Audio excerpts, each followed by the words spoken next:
കടുവാ സാന്നിധ്യമുള്ള വയനാട് പടിക്കം വയലിൽ കാണാതായ തോട്ടം തൊഴിലാളിയെ കണ്ടെത്തി. കോടഞ്ചേരി സ്വദേശി ബേബിയാണ് കണ്ടെത്തിയത്.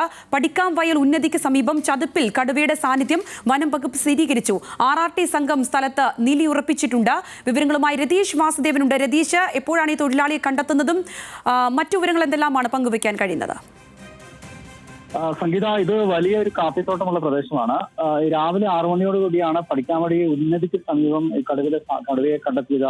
കോളനിയിലെ ഉന്നതിയിലെ ചെറുപ്പക്കാർ തുടർന്നാണ് വനംവകുപ്പിനെ വിവരം അറിയിച്ചത്. തുടർന്ന് വനംവകുപ്പും രംഗത്തെത്തിയെങ്കിലും ഈ കാപ്പിത്തോട്ടത്തിലേക്ക് കടുവ പോകുന്ന സാഹചര്യം ഉണ്ടായി.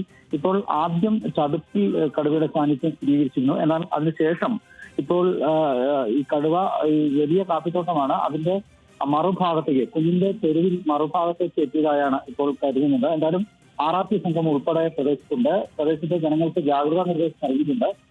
കൂട്ടം ഒറ്റയ്ക്ക് യാത്ര ചെയ്തിരുന്ന ഇരുചക്ര വാഹനങ്ങൾക്ക് ഉൾപ്പെടെ നിർദ്ദേശം നൽകിയിട്ടുണ്ട്. എന്തായാലും പ്രദേശത്ത് വനംവകുപ്പും പോലീസും ഒക്കെ കനത്ത സുരക്ഷാ സംവിധാനം ഒരുക്കിയിട്ടുണ്ട്.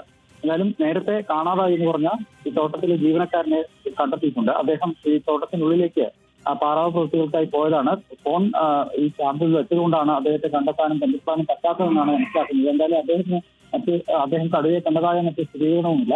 എന്തായാലും കടുവ ഈ കാപ്പിത്തോട്ടത്തിനുള്ളിൽ ഉണ്ട് എന്ന സ്ഥിരീകരണമാണ്, നിഗമനത്തിലാണ് വനംവകുപ്പ് മറ്റുള്ളത്. RRT സംഘമൊക്കെ ഇതിൽ ചുറ്റും തമ്പടിച്ചിട്ടുണ്ട്. ജനങ്ങൾക്ക് ജാഗ്രതാ നിർദ്ദേശവും നൽകിയിട്ടുണ്ട് ഈ ഘട്ടത്തിൽ. സംഗീത. ശരി രതീഷ്.